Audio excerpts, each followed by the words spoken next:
Ọmọlúkà mo dé gẹ́gẹ́ bí mo ti ń dé. Ọmọlúkà mo dé gẹ́gẹ́ bí ìṣe mi. Ojú òní pọ́n ṣe kí ṣe máa là. Ojú òní pọ́n mi ò láéláéláé. Mbọ̀. Yes, let's manage it.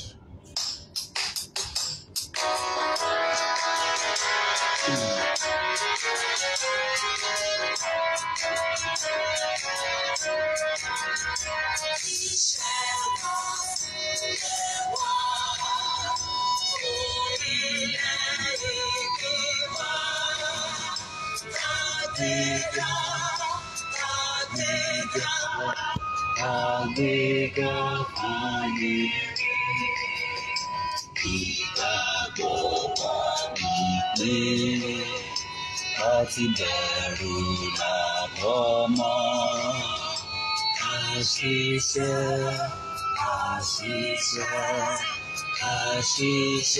kájọlá. Ẹ pín. Ìrà ìkẹjẹ́ ká máa lè bá wájú ọ̀pọ̀ ire àtòhun tó dára. Ọmọ ògbà dìde mú ẹ̀tàn rẹ̀. Ìwọ ni ìmọ́lẹ̀ gbogbo adúláwọ̀. Jẹ́ mo fi àsìkò yìí kí gbogbo ẹ̀yin ojúlówó ọmọ Yorùbá nílé lóko lẹ́yìn odi níbikíbi tí ẹ ti ń wò wá.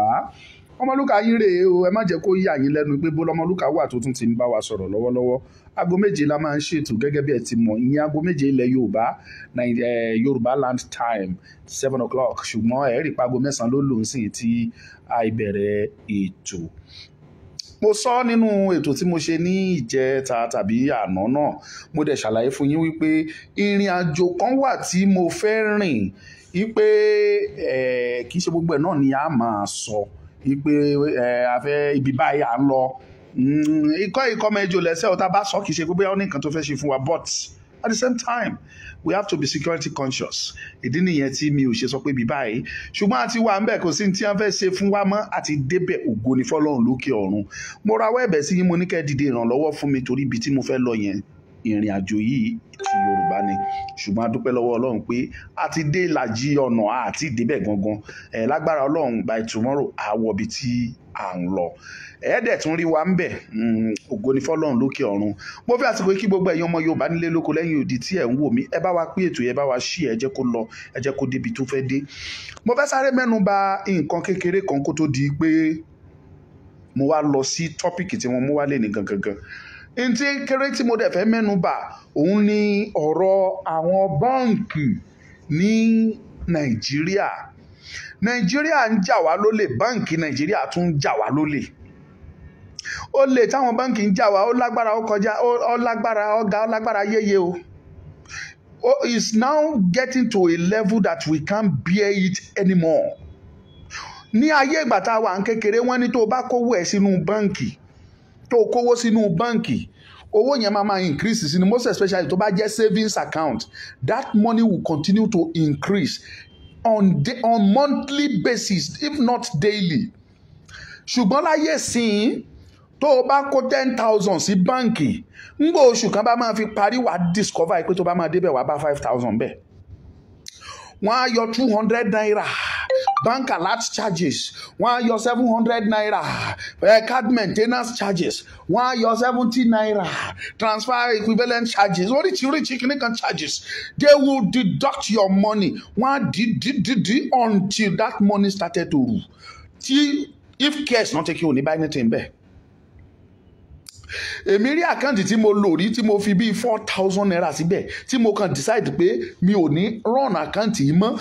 At the end of the day, nígbà tí mo máa padà wo àkáǹtì yìí, ó ti bọ́ sí -4. Ṣé èmi ní kí n wá san -40 naira tí mo dẹ̀ fi bíi 4,000 naira sílẹ̀ sí? Ó ti di -4 because I decided not to run it again.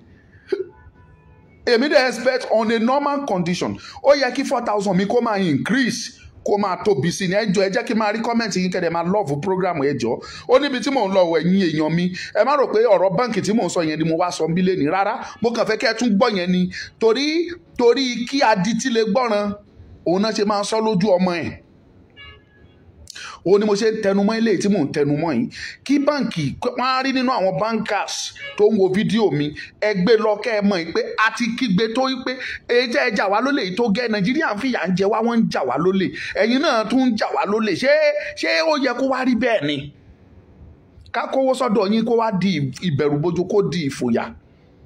The worst aspect of it ni pé téèyàn bá ṣe transaction lọ́dọ̀ yín àmọ́ tẹ́ ẹ fi sórí tó jẹ́ pé orí ibú yín yẹn kò ní jẹ́ kíkí ní ìwọ̀n tiẹ̀ wá lọ ńgbò tí ó bá dẹ̀ ti wá hàngì sọ́tún tó hàngì sósì tẹ́ni tẹ́ ẹ sẹ́ndì sí ò bá lọ tẹ́ni ẹ̀yin tẹ́ ẹ sẹ́ndì ẹ̀ rówó ẹni ẹ sẹ́ndì sí ò ní rí gbà ńgbà ẹ bá wá dọ́dọ̀ ẹ máa gbà ẹ lẹ́ máa pariwo 5 working days. ẹ jẹ́ kó rí yín lọ pé ẹ̀yin bank anyway ẹ kàn sí ṣe rádaràda torí pé wà ní Nàìjíríà ni by the grace of God tí ilẹ̀ Yorùbá bá dá dúró tá a gbòmìnira there is going to be a reform of everything.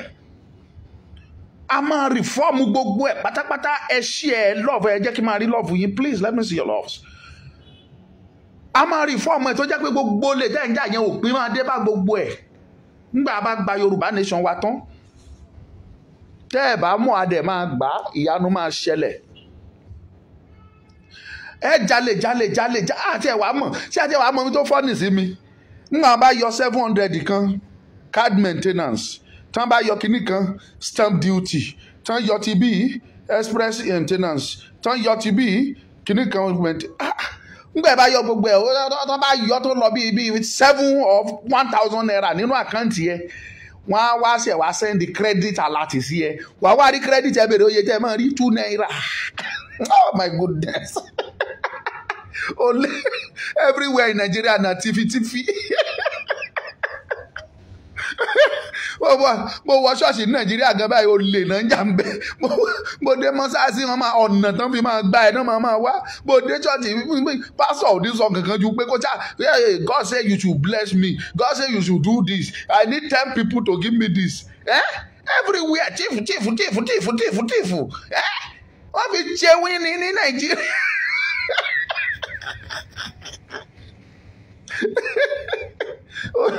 Look at your 419.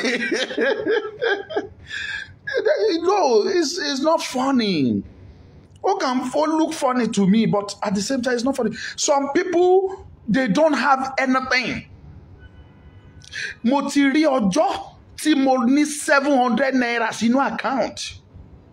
But because mo fẹ́ gba 700 yẹn jáde, kí n lè wá bóyá tiẹ̀ ṣe bẹ̀ tí mo lè jẹ. That was about some years ago. Mo ń tiraka pé 700 naira yìí bá mo ṣe lè gbà mo dé di ATM kò sí 700 naira nínú ATM wọ́n ní àfi tí bá lọ san 300 naira wọlé. Mo ṣe lọ tiraka lọ wá 300 naira yá. Mo wá san 300 yẹn wọlé mo fi gba 1,000 naira jáde. Nígbà mo gbà jáde mo ṣe wá yọ 300 di ẹni tí mo yá lọ́yẹ̀ mo ṣe wá lọ fún. Imagine kírú èmi tí mo ti gbẹ́kẹ̀lé 700 pé tí mo fẹ́ fi ṣe bẹ̀rẹ̀ ni kí irú mi yẹn kí n wá padà dé báǹkì yẹn kí n bá pé báǹkì ti yọ gbogbo 700 tán kí báǹkì wá mọ̀fo àìkí ṣe mi.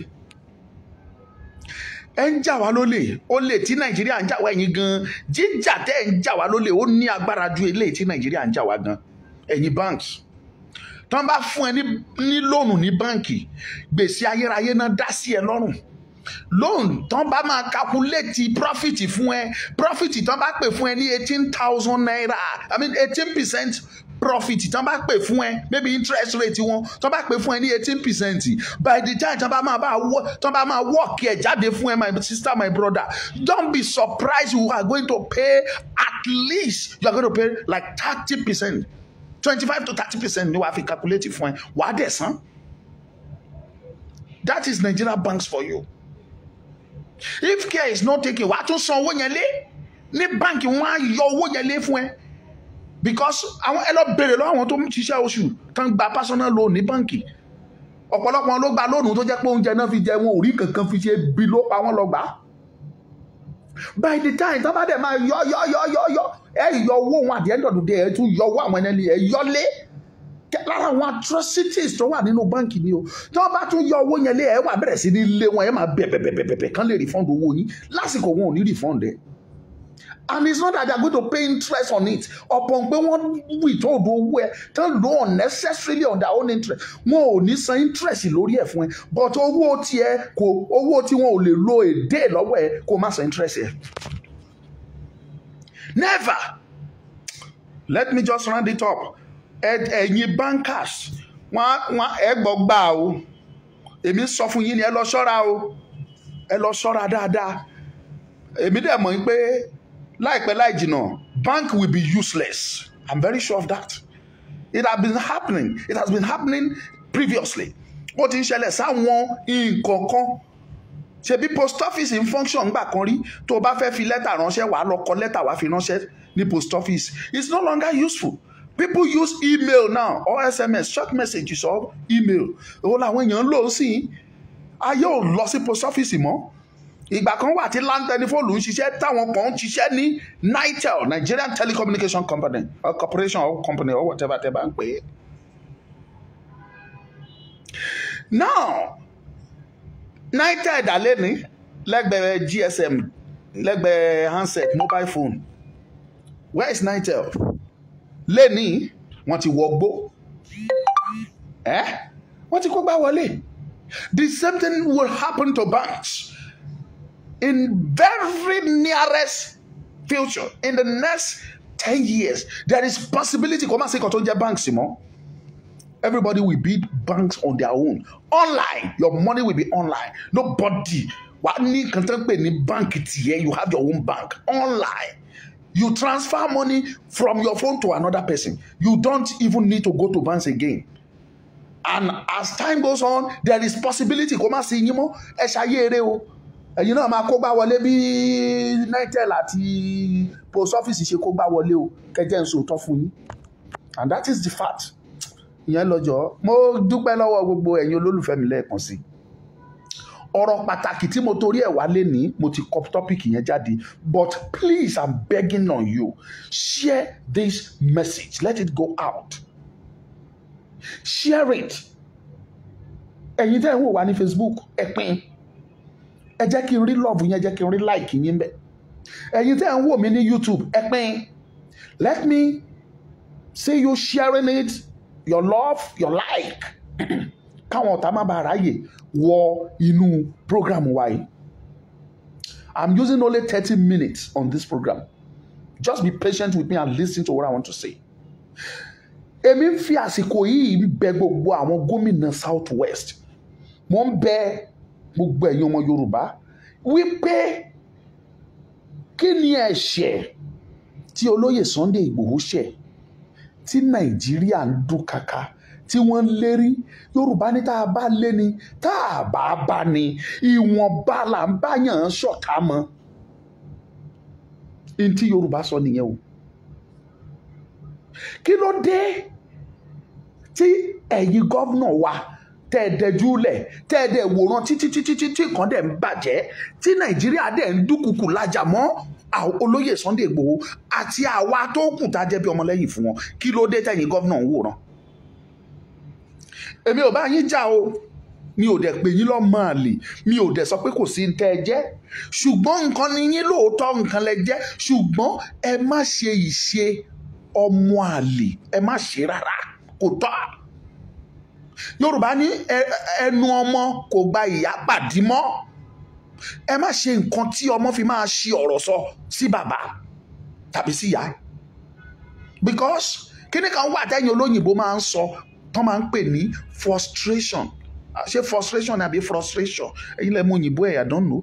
They call it frustration or depression. Tó bá ti pọ̀ jù lára èèyàn, ẹni yẹn máa ṣìwàhù.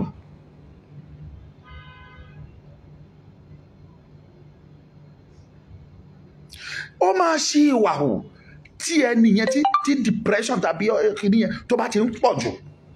Ẹ má jẹ́ ká ṣí ìwà hù, ẹ̀yin gọ́vnà wa, aṣáájú lẹ jẹ́.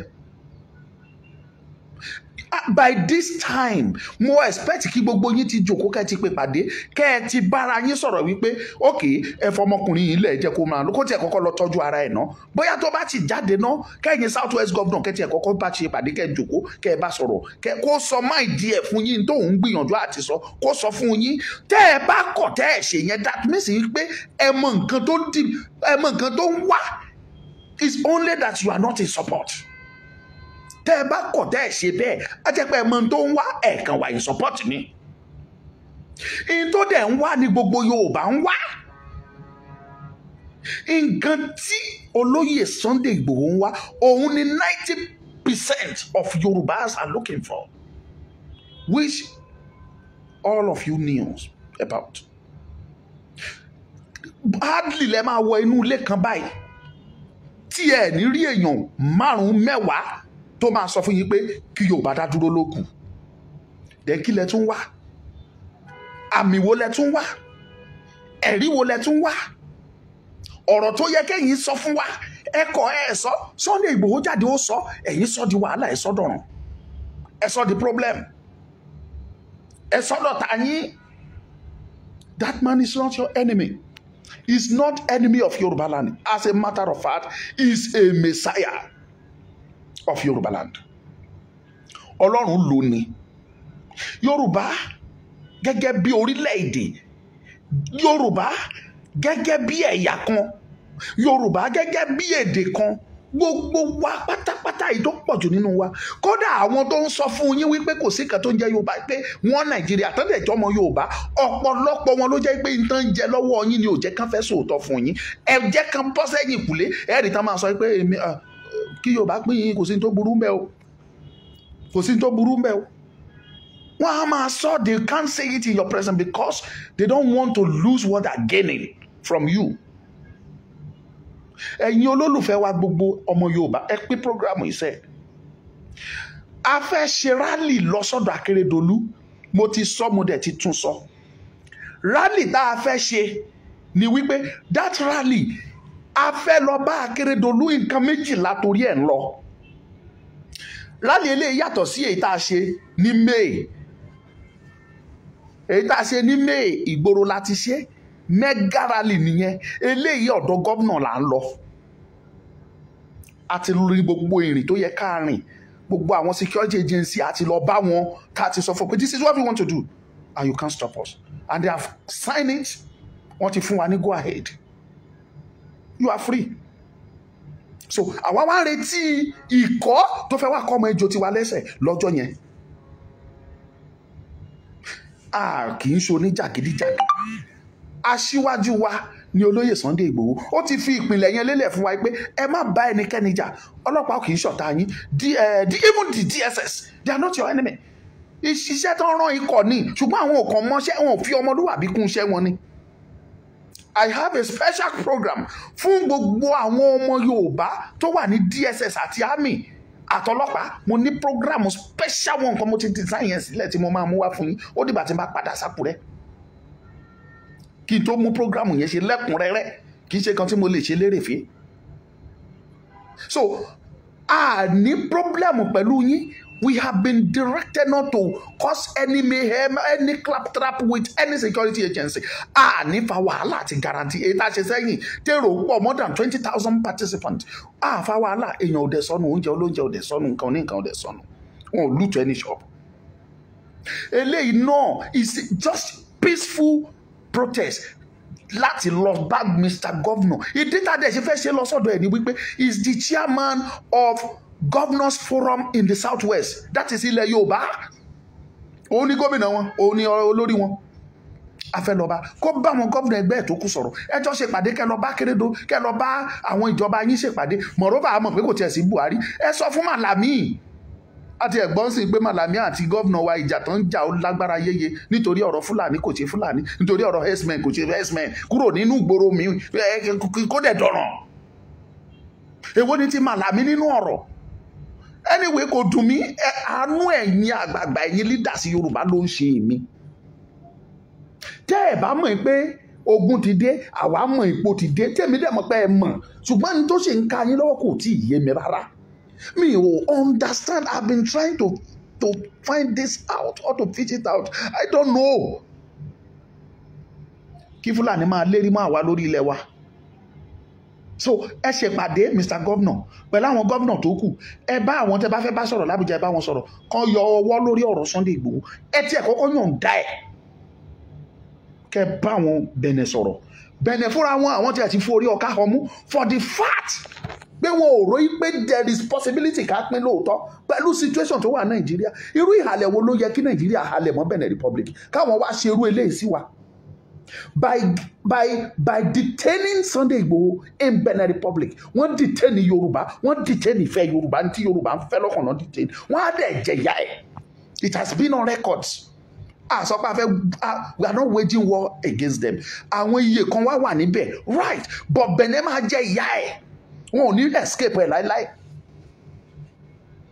They will never escape it. We are going to punish them. We will discipline them. We will torture them. Either economically or somehow. We are going to pay them back for what they did. Ẹlẹ́ṣẹ̀ findings. Ẹ̀rẹ́ṣẹ̀ lọ́rùn ọkùnrin kò dàlúrú, kò pààyàn, kò lu jìbìtì, kò jalè, kò gbébọn. Then kí ló dé tẹ́ keep ẹ̀ sínú custody yìí for good 2-3 months now. Tẹ́ ẹ̀ release ẹ̀. Ẹ forí ọ̀ká ọmú o Benin Republic. Ẹ mọ Yorùbá tẹ́ ẹ mọ̀ ní 16th century ó yàtọ̀ sí Yorùbá ìsinyìí o. Yorùbá tẹ́ ẹ mọ̀ ní 1800 ó yàtọ̀ sí Yorùbá ìsinyìí o. This is 21st century. Ẹ má forí ọ̀ká ọmú o. Ẹ má forí ọ̀ká ọmú o. Ẹ̀yin Benin. So èmi sọ eléyìí ni o, kì í ṣe ẹ̀yin mo ṣe program fún. That rally will come up on the 9th of December. Ọjọ́ kẹsàn-án oṣù kejìlá la fẹ́ ṣe. Peaceful rally. Moreover, àmọ́ra wa. Ẹni tí a bá kọ̀wé pè tàbí tí ó kàn wò pé jẹ́ kó ń mọ̀ wọ àárín wọn lọ tàbí tí wọ́n rán níṣẹ́ wá pé lọ́bẹ̀ kó lọ bá mi dá kùdú sílẹ̀ tàbí kó lọ dá wàhálà sílẹ̀ tó ń bọ̀ tó mọṣẹ́ ẹ̀kọ́ tó sọra ẹ̀dọ́mọ orógùn tí ó lòun ò ní kọrú ẹ̀ tó bá ń bọ̀ ò ní délé ò tiẹ̀ ní dọ́dọ̀ wa tó fi máa parun wàá kú ni kó tó dọ́dọ̀ wa ikú òjijì ikú gbígbóná ni wàá fi kú. Torí n tá a fẹ́ ṣe ní àlàáfíà ni. There is agreement between àwa àtàwọn ọlọ́pàá àtàwọn other security agency tájọ ṣe. A ti ṣèpàdé mo ti lọ bá wọn pẹ̀lú àwọn tíìmù tó kù tájọ lọ. So ẹnikẹ́ni tó bá gbìyànjú pé òun fẹ́ wá wọ inú ẹ̀ láti fi dá wàhálà alẹ́ kan lè rí tiwa dìmú. Ẹni yẹn àwọn ọ̀hún á sọ àrá pa tilétilé tọmọtọmọ táyátáyá tọkọtọkọ. Wọ́n á sọ àrá gbígbóná pa. Á fún ẹ ṣàmì o. Ẹ̀yin tẹ́ bá ń wo fídíò mi ẹ ṣàmì sí o. Because ọmọlúwàbí ohun gbogbo tá à ń ṣe a fi ọmọlúwàbí kún. Ẹ gbọ́ àfọmọlúwàbí kún. Gbogbo ohun tẹ́ bá lè ṣe ẹ̀yin olólùfẹ́ wa tẹ́ ẹ̀ ń wò wá láti kì í ṣe pé bóyá rẹpẹtẹ ní rally tá a fẹ́ ṣe níwọ̀nba díẹ̀díẹ̀ náà ni. In-house we have 18 local government l'Ondo state. Ṣé mọ̀ pé ó ṣeé ṣe kára wọn tá wá láti state míì tó fẹ́ wá tá pàpà fẹ́ wá. Because tabanika sọ rally yẹn gbogbo southwest ló yẹ kó ṣe papọ̀ l'Ondo state lọ́dọ̀ wa because ọ̀dọ̀ Akérédolú là ń lọ òun dẹ̀ ní chairman governors forum fúnlẹ̀ Yorùbá ṣùgbọ́n a fẹ́ mú ní ti ńlá òun la ṣe sọ pé in-house Ondo state ká lọ ṣe ojú gbogbo ọmọ Yorùbá tó kù ń bẹ̀ gbogbo 18 local government pátá làwọn èèyàn ti máa gbéra wá tí bọ́ọ̀sì kankan ti máa wá 18 local government tó wà l'Ondo state gbogbo wọn náà ń bọ̀ a nílò ìrànlọ́wọ́ yín o because ọ̀pọ̀lọpọ̀ wọn ló sọ pé kò sí báwọn ṣe fẹ́ rówó mọ́tò adẹ̀ní tẹ́ bá dìde kẹ́ fún wa ok máa fún àwọn ti local government báyìí máa sanwó owó bọ́ọ̀sì wọn just 18 local government yàtọ̀ sáwọn àwọn tí irú àwọn Tàkúrẹ́ sí wọn ò ní di mọ́tò àwọn Tàkúrẹ́ ò ní di mọ́tò but àwọn tó fẹ́ wá láti Àkókó mẹ́rẹ̀ẹ̀rin tó fẹ́ wá láti Ọ̀sẹ́ Ìdó-Àní kankan Ìfọ́n tó fẹ́ wá láti Ọ̀wọ̀ wá s'Àkúrẹ́ àwọn tó fẹ́ wá láti Òkìtìpupa láti Ìlàjẹ láti Ẹsẹ̀ Odò láti Ọ̀rẹ̀ wá s'Àkúrẹ́ láti Oǹdó láti Dànrè gbogbo a ní ìdí láti ràn wọ́n lọ́wọ́ láti fún wọn whatever no matter how small ẹgbà ẹ wá mọ́ kẹ́ fi gbé mọ́tò wá because kárìn ká pọ̀ yíyẹni tá a bá sọ pé wọ́n bá wa táwa l'Ákúrẹ́ ká ṣe ó lè léwu díẹ̀ pẹ̀lú àmọ̀ràn tá a ti gbà lọ́dọ̀ lọ́ọ̀yà wípé tẹ́ ẹ bá fẹ́ ṣe rally tàbí protest ẹ má ṣaláì pọ̀ ẹ pọ̀ rárá ẹ gbọ́dọ̀ tó 100 gbàtàn dẹ̀ béèrè population àwa táwọn bọ̀ mo ti sọ fún pé ẹ máa expect 500 to 1000 but guarantee wà pé àwọn èèyàn máa pọ̀ jù bẹ́ẹ̀ lọ ó dá mi lójú jẹ́kẹ́jẹ́kẹ́ pé wọ́n á jù bẹ́ẹ̀ lọ ṣùgbọ́n mo sọ fún wọn 500 to 1000 so tí wọ́n bá pọ̀ jù yẹn wọ́n ṣáà ní mo àkọ̀wé pé anybody pé kán máa bọ̀ in-house là ń ṣe ẹni tó bá dẹ̀ wá tó dẹ̀ jójú lówó ọmọ Yorùbá àwọn náà rí ni lẹ́nu tí mo bẹ̀rẹ̀ àwọn àpapọ̀ àwọn obìnrin ilẹ̀ Yorùbá tí Ondo State mi sọ tí àwọn kan tó ń ṣe o tí wọn ò tá a mọ̀ ò tọ́ ẹnu wọn o àwọn tó Ondo State àwọn ẹgbẹ́ ìyálọ́jà àwọn ìyá tí mo lọ bá nínú ọjà nígbà yẹn ẹ̀yin tẹ́ mọ̀ tẹ́ rí fídíò mi yẹn wò àwọn ìyá yẹn ti pè mí pé àwọn máa darapọ̀ mọ́ rálì yẹn o pé àwọn náà abiyamọ ni wọn àwọn máa ṣáájú o nínú rálì yẹn so a nílò help yín a print àwọn bánà díẹ̀díẹ̀ àwọn plákàdì tá a máa kó dání àwọn nǹkan tá a máa kọ oríṣiríṣi àwọn nǹkan dà sínú ẹ̀ gbogbo ẹ̀ la máa rà lóríṣiríṣi so ẹ̀bẹ̀ la bẹ̀ yín eléyìí yàtọ̀ sí eléyìí tá a ṣe sẹ́yìn kì í ṣe onínáwó rẹpẹtẹ lélẹ́yìí so no matter the assistant that is why I came online láti bẹ̀ yín kì í ṣòṣèlú là ń ṣe tó bá jẹ́ pé nǹkan tá à ń ṣe pé politics àárẹ̀yàn kan tàbí méjì tá a gbówó ẹ̀ sílẹ̀ pé ẹ gbà ẹ lọ ṣe so there is no need for us coming online and talk about it but nítorí pé kì í ṣòṣèlú ìjà òmìnira ni à ń jà òun ló mú mi ń bẹ̀ yín fún ìrànlọ́wọ́ lágbára Ọlọ́run mo ti okay by the grace of God I'm already in Lagos mo ti wà lẹ́kọ̀ọ́ tó bá dọ̀la màá débi tí mò ń lọ lógo Ọlọ́run màá débẹ̀ láṣẹ Ọlọ́run màá débẹ̀ ikọ́ ẹ̀kọ́ ọmọjò lẹ́sẹ̀ ìdébẹ̀ dandan ni so tí n bá máa padà dákúrẹ́ láṣẹ Ọlọ́run tí n bá máa padà débẹ̀ iṣẹ́ lọ à ń continue iṣẹ́ gbogbo àwọn tó yẹ ká consult à consult wọn à ṣe ẹ dẹ̀ máa ríran wò ẹ máa ríran wò a ti sọ débi wípé a fẹ́ kí gómìnà fúnra rẹ̀ jáde kó àdírẹ́sì wa tó bá kọ̀ tí ò jáde á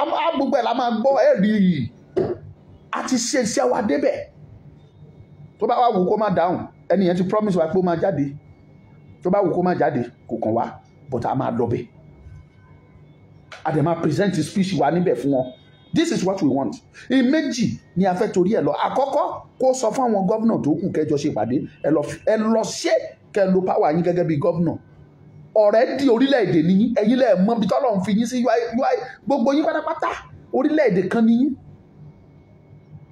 ẹ̀yin lẹ́ẹ̀ mọ̀ tẹ́ ẹ̀ ń ṣe so ẹ bára yín sọ̀rọ̀ kí Sunday ọmọ Adéyẹmọ kó jáde nínú ibi tó wà yẹn nǹkan àkọ́kọ́ ìkejì kán bá wa bẹ gbogbo àwọn Chika Malami Tanko Alomakura El-Rufai Malman Dahura àti gbogbo àwọn tó kù ẹ̀ pé kán sọ fáwọn Fúlàní wọn kán jáde inú igbó wa o tán ò bá jáde ó léwu àwa ò fẹ́ wàhálà àfẹ́ ogun àfẹ́jà ṣùgbọ́n kán jáde inú igbó wa we don't want them in our forest again Mr. Governor order tẹ́ gíbù ni pé kán jáde láàrin ìlú but àwa ò fẹ́ àárín ìlú nìkan kán jáde nínú igbó wa nínú forest wa kán get out kán get out àpárápátá nídìí wọn bẹ́ẹ̀ a fẹ́ bọ́ sóko a fẹ́ ṣoko ebi ń pa wá ìyàn ń jà wá gáàsì láàlè lò mọ́ ìbáyìí gáàsì di 10,000 naira 12.5 kg for goodness sake 1,000 naira per kg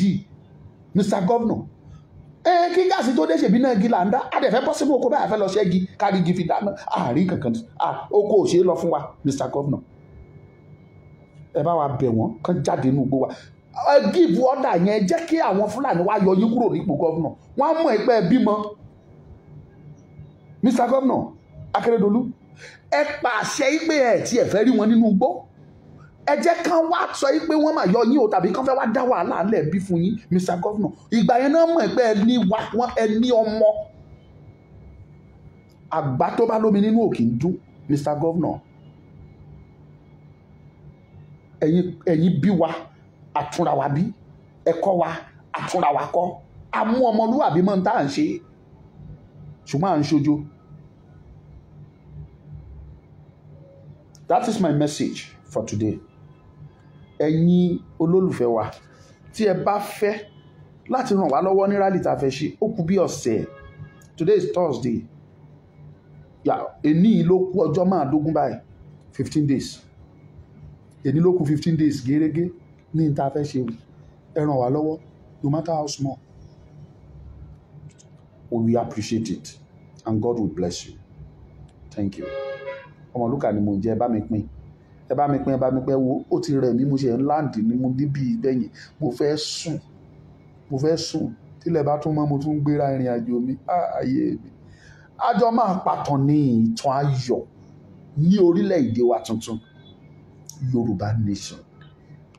Yorùbá nation nígbà tí màá wá kápá sókè tí màá ní I am a citizen of Yorùbá tí n bá dá Amẹ́ríkà bóyá visa free ní Amẹ́ríkà máa jẹ́ sí ilẹ̀ Yorùbá my God bóyá visa free la jẹ́ sí Japan visa free ní passport wa ó máa gbé wa lọ Amẹ́ríkà láì ní visa á gbé wa lọ Japan á gbé wa lọ USSR á gbé wa dé Canada àwọn country ńláńlá reputation ló ń jẹ́ bẹ́ẹ̀ nígbà táwọn kan bá rí reputation ilẹ̀ Yorùbá pé no this is a country tán fi ń yangàn tán fi ń ṣakọ so reputation ni o and I'm very sure pé God will take control. Mo dúpẹ́ o kẹ́dẹ̀ máa fàdúrà ràn Ọmọlúkà lọ́wọ́ ìkọ́mẹ́jọ lẹ́sẹ̀ gbọ̀lọ̀ dí mo lọ gbọ̀lọ̀ ní máa bọ̀ ojú òní tì yín ojú òní tì mí ojú òní tì wá ẹ lè pè call 07046092484 lẹ́ẹ̀kan sí 07046092484 ẹ̀yin olólùfẹ́ wa ní Facebook ẹ bá wa share ẹ bá wa pín ẹ̀yin tí YouTube ẹ bá wa share ẹ bá wa pín ṣé mo ti fẹ́ béèrè lọ́wọ́ yín ṣé ẹ ti subscribe mà ẹ ti subscribe dáàdì ṣé ẹ ti subscribe ẹ ti subscribe sí YouTube mi ó yá lọ subscribe síbẹ̀ ẹ subscribe síbẹ̀ má jẹ́ kó pẹ́ má jẹ́ kó pẹ́ ẹ má jẹ́ kó pẹ́ bless you ẹ̀yin tèmi ẹ jẹ́ ń sùn ẹ jẹ́ rest ẹ jẹ́ relax God bless you Ọmọlúkà yín ni o àdúrà yín ni mò ń fẹ́ orun ayọ̀ bye.